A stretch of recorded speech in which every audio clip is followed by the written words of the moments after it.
I'm going to swear, so get ready, okay? It's just a mild swear because I wasn't good at swearing at all. Okay, you ready? Damn. All right. Now that wasn't hard, was it? It wasn't hard for you. But still, it's apart from an illustration, it's still wrong. It doesn't matter whether it was hard or not. It's just as wrong as committing adultery, because Jesus said you shouldn't swear by anything in heaven or anything on earth, and you shouldn't commit adultery. So it's still wrong, apart from using it as an illustration. But still, why, even apart from that, did you feel, yeah, it wasn't too bad? I mean, why did all of us feel, well, yeah, it's kind of a surprise for you to say, damn. But it didn't seem too evil, really. Now, why did it not seem too evil? Why? Why did it not, especially to you who didn't even say it, why did it not seem too evil? And would you not say, well, I mean, your heart wasn't in it. Your heart wasn't in it.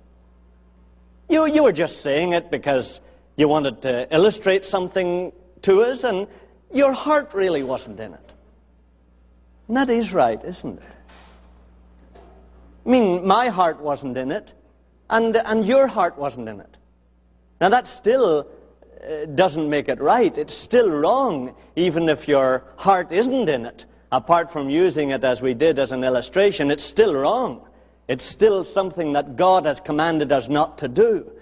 But still it is helpful, loved ones, to make a distinction between temptation and sin.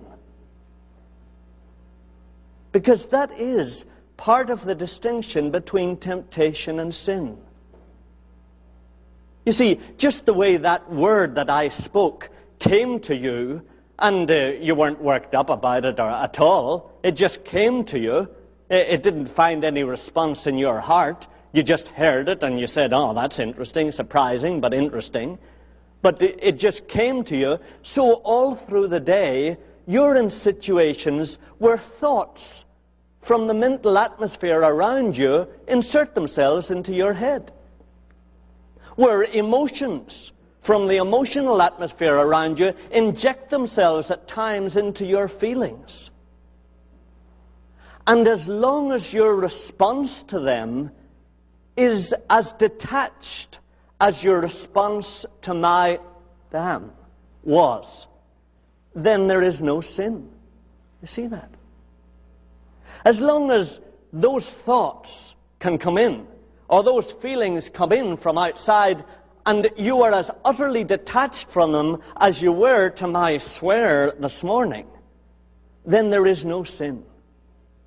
As long as you can say, well, that's interesting, I have no interest in it, but, yeah, well, there it is. Well, that's a thought, I know where it's come from, but I don't want to think it myself, I don't want to dwell on it another second. Well, that's an interesting feeling that is passing through our office. I'm observing it academically. It has no answer in my own heart, no responsive chord in my own heart, but that's a feeling that obviously is present in our office or in our family. Then as long as that's the attitude, you're dealing with temptation and not with sin. But if I tell you, you know the vacation you're arranging? Well, your travel agent made the reservation for the wrong date, so you can't go on vacation. Or if I say to you, you know your car? Well, there's a drunk driver just totaled it a moment ago. Or if I say to you, you're fired, the company's closing down, and then there's a dam rises out of your heart, then that's sin. So do you see? There is a distinction in the two things. Now, sin is what comes from the heart of a person. What comes from the very innermost being of a person. That's what sin is.